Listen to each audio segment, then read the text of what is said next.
तो बहुत आशावादी लोगों का उत्तर था कि इस बार हार गए तो क्या हो गया, फिर से एक बार ऐसा ही प्रयास करना चाहिए, सशस्त्र क्रांति।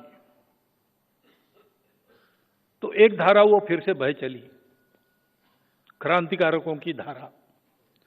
देश के लिए अपना जीवन, अपना यौवन हवन करने वाले लाखों उदाहरण उस धारा में से निकले, जो हम सब के आज भी प्रेरणा स्रोत है, आदर्श है जीवन के बारे में। देश समर्पित जीवन कैसा होता है। परंतु उस धारा का प्रयोजन समाप्त हो गया स्वतंत्रता मिलने के बाद, और इसलिए सावरकर जी उस धारा के एक दैदीप्यमान रत्न थे। उन्होंने स्वतंत्रता के बाद पूना में अपने उस क्रांतिकारक अभियान का समापन विधिवत कर दिया, सार्वजनिक कार्यक्रम करके। तो धारा अब नहीं है, उसकी आवश्यकता भी नहीं है, परंतु देश के लिए जीने मरने के लिए प्रेरणा स्रोत वो धारा बनी है।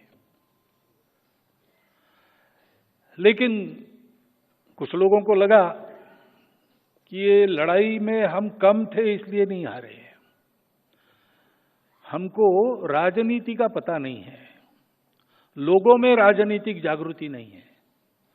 केवल सैनिक लड़ेंगे तो काम नहीं होता है, सामान्य व्यक्ति भी खड़ा होना चाहिए। और इसलिए हम परतंत्र है, इसका उनको भान करा देने वाला राजनीतिक उपक्रम करना चाहिए। तो उस स्वतंत्रता के युद्ध के बाद 57 के बाद भारतीय असंतोष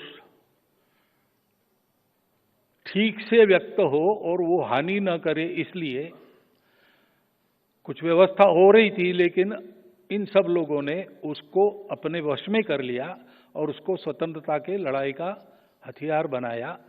इंडियन नेशनल कांग्रेस के नाम से वो धारा चली।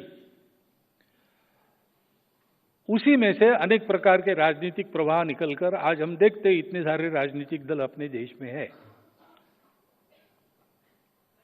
स्वतंत्रता के पहले स्वतंत्रता के लिए लोगों की राजनीतिक जागृति, ये लक्ष्य उनका था और वो अच्छी तरह से हो गई।